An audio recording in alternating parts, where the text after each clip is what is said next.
Olá, meus irmãos, bem-vindos ao canal Ministério Palavra do Senhor. Dando continuidade ao nosso estudo da Bíblia, vamos continuar estudando o livro de Números, hoje capítulo de 7 ao capítulo 10.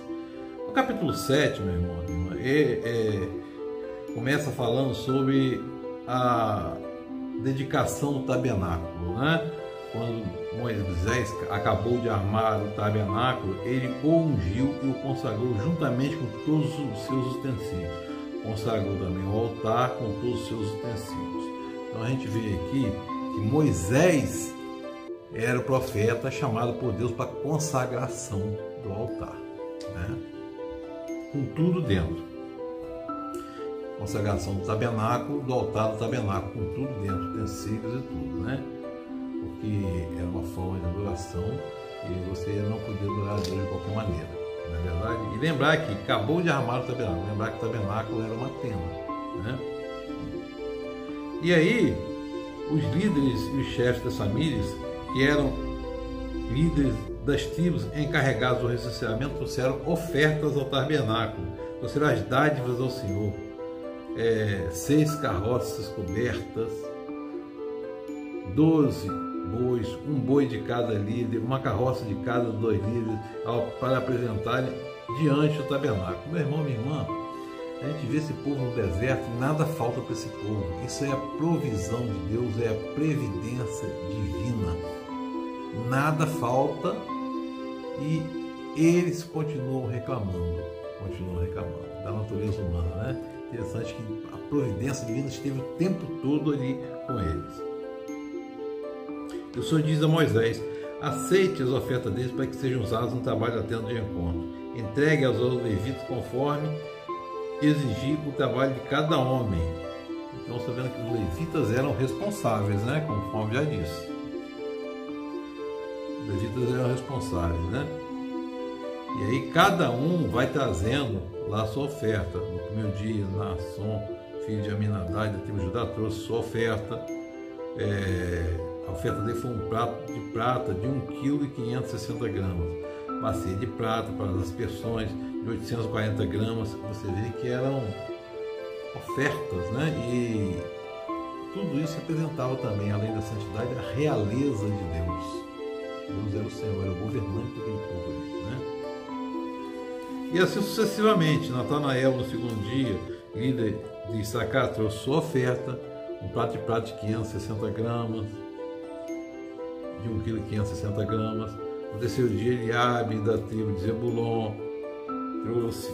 E assim todos os líderes das 12 tribos trouxeram, né? Cada um. E, meu irmão e minha irmã, e as ofertas dos líderes para a dedicação ao altar quando este for ungido. Ao todo foram 12 pratos de prata, 12 bacias de prata para as aspersões, 12 vasilhas de ouro. Cada prato de prata pesava 1,560 kg, cada bacia para as aspersões 840 gramas. Um total de peças de prata pesava 28,8 kg, com base no peso padrão santuário, né? O santuário tinha medidas próprias, né, dele lá. Você vai observar a dedicação desse povo lá, e Deus ensinou esse povo a obedecer à santidade. E depois, o capítulo 8 vem trazendo a preparação das lâmpadas do candelabro. Tem que lembrar que o candelabro aqui, a menorá, é um candelabro de 7 braços. 3 de um lado, 3 de outro, um no centro. 7 braços, né? Tanto que diz aqui: diga o seguinte a Arão: quando você preparar as 7 lâmpadas, essas devem iluminar a frente do candelabro, iluminar a área da frente do candelabro. Por que 7? 7 é sinal de ação completa e perfeita, né? E Arão dispôs as lâmpadas de modo que estivessem voltadas para a frente do candelabro, como o Senhor tinha ordenado a Moisés. O candelabro foi feito de ouro batido do pedestal, as flores, conforme o modelo que o Senhor tinha mostrado a Moisés. E aí, você vê que tudo passa por Moisés. Moisés era o profeta, né? E aí, o Senhor fala com Moisés: separe os levitas do meio dos israelitas e purifique-os. A purificação deles será assim: você aspergirá água de purificação sobre eles, fará com que rapem o corpo todo, lavem as roupas para que se purifiquem e depois trarão um novilho com oferta de cereal, com a oferta de cereal da melhor farinha amassada com óleo, e você trará o segundo novilho com oferta pelo pecado. E aí, meu irmão, a gente está vendo aqui a consagração dos levitas. Os levitas eram responsáveis pelo trabalho no tabernáculo. Eles não tiveram herança, eles viviam de doações, né? De doações. E hoje é preciso esclarecer que a gente não tem levita mais, não tem templo, não tem tabernáculo. O santo do santo não existe mais, o véu foi rasgado de cima a baixo quando Jesus Cristo foi à cruz. Preciso entender isso aqui. Mas uma coisa permanece: a gente deve buscar sempre o processo de santificação e a obediência. É preciso a gente entender essas coisas. Não existe nem templo e nem altar mais. Não tem mais sacrifício, né? Aliás, eu penso que os cultos, eles deveriam ser para estudo da palavra, no sentido do seguinte: você pegar de Gênesis e Apocalipse, levar ali cada culto, estudar uma porção da palavra ali para aplicação do dia a dia. Isso é meu pensamento, né? Mas glória a Deus. Então você já sabe que não tem levita mais, não tem sacerdote, não tem templo, não tem nada disso, né? E no capítulo 9, vamos ver a celebração da Páscoa. Deus fala assim, no deserto, com Moisés. O Senhor falou com Moisés no deserto Sinai no primeiro mês do segundo ano, depois que o povo saiu do Egito. Então estava no segundo ano, no primeiro mês. Ele disse: os israelitas devem celebrar a Páscoa, o primeiro mês é o mês de Nissan, o Abib, né? Por ocasião própria. Celebrem no tempo determinado, ao pôr do sol do 14º dia deste mês, de acordo com todas as suas leis e ordenanças. Já tinha dado as leis e ordenanças como celebrar a Páscoa, né? Então Moisés ordenou os israelitas que celebrassem a Páscoa, né? Eles celebraram no deserto dos Sinais ao pôr do sol do 14º dia do primeiro mês. E fizeram tudo como o Senhor tinha ordenado a Moisés. Mas alguns deles não puderam celebrar porque estavam tornados impuros por ter tocado no cadáver. É uma questão aqui ritual cultica, né? Por isso procuraram Arão naquele mesmo dia, para poder falar: nós tornamos impuro por termos tocado no cadáver, mas por que deveríamos ser impedidos de apresentar a nossa oferta ao Senhor na ocasião própria, como os demais israelitas? Então, essa é uma questão séria. Moisés respondeu: esperem para que saibam que o Senhor ordena a respeito de vocês. Esse trechinho aqui é fundamental, porque tudo Moisés buscava a orientação de Deus, como deve ser na nossa vida até hoje. Como deve ser na nossa vida. Então o Senhor disse a Moisés: diga aos israelitas, quando algum de vocês ou dos seus descendentes se tornar impuro por tocar em algum cadáver ou estiver distante por motivo de viagem, ainda assim você poderá celebrar a Páscoa do Senhor. Deverão celebrar no 14º dia, comerão cordeiro com pão e sem fermento.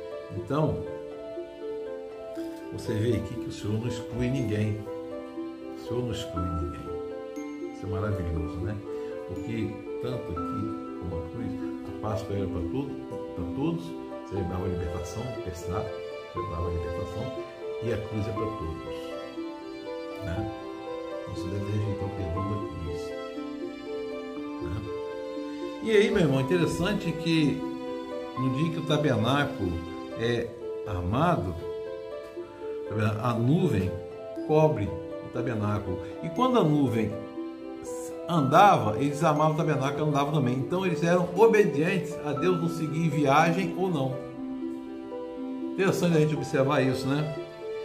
Se a nuvem descia no lugar ali, eles acampavam. Se ela se levantava, também eles desmontavam e andavam. Então vocês viam ali a obediência do povo e o governo de Deus. Aquela nação era uma nação cujo governante era Deus. E também fala no capítulo 10 sobre as cornetas de prata. As cornetas de prata, eram duas, elas tinham por finalidade dar sinais. para reunir a comunidade. Quando as duas cornetas tocarem, a comunidade inteira se reunirá diante de você da entrada da tenda do encontro. Se apenas uma tocar, os líderes, os chefes dos clãs se reunirão diante de você. Quando a corneta der um toque de alerta, as tribos acampadas a leste deverão partir. Ao som do segundo toque, os acampamentos do lado sul partirão. Então você observa aqui que existe toda uma ordem nacional daquele povo ali, mesmo sendo um povo nômade a princípio, para poder seguir viagem, né? E era um alerta, era um sinal de alerta, né? E aí, no 20º dia do segundo mês do segundo ano, a nuvem se levantou de cima do tabernáculo que guardava as tábuas da aliança. Então os israelitas partiram no deserto de Sinai e viajaram por etapas até que a nuvem pousou no deserto de Parã. E aí assim partiram pela primeira vez conforme a ordem do Senhor foi anunciada por Moisés. A gente vê aqui que o Senhor no comando de tudo, né? Então Moisés fala a seguinte coisa: estamos partindo para um lugar a respeito do qual o Senhor disse, eu o darei a vocês, venha conosco que trataremos bem, pois o Senhor prometeu boas coisas para Israel. Não, eu não irei, voltarei para a minha terra e para o meu povo. Moisés, porém, disse, por favor, não nos deixe. Você sabe onde devemos acampar no deserto? Pode ser nosso guia? Moisés falando aqui a Obabe, filho de Reuel, o sogro dele, ou seja, o cunhado de Moisés, né? E aí, disse a ele, se vier, compartilharemos com você todas as coisas boas que o Senhor nos der. Eles eram completamente dependentes de Deus, né? Então eles partiram, né? E aí o Obabe, filho de Reuel, o cunhado de Moisés, partiram do monte do Senhor, no Monte Sinai, viajaram 3 dias. A arca da aliança foi à frente deles, diante daqueles 3 dias, para encontrar lugar para descansar. A nuvem do Senhor estava sobre eles de dia e sempre que partiam de um acampamento. Sempre que a arca partia, Moisés dizia, levanta-se, ó Senhor, sejam espalhados os teus inimigos e fujam diante de teus adversários. Sempre que a arca parava, ele dizia, volta ao Senhor, para os incontáveis milhares de Israel. A gente vê aqui a obediência do povo, vê aqui a provisão de Deus, vê Deus fazendo o povo se santificar para adorá-lo e vê aqui o cuidado de Deus o tempo todo, assim como é na nossa vida até hoje. O Espírito Santo de Deus que é sobre nós, nos fazendo entender a palavra. Amém. Glória a Deus.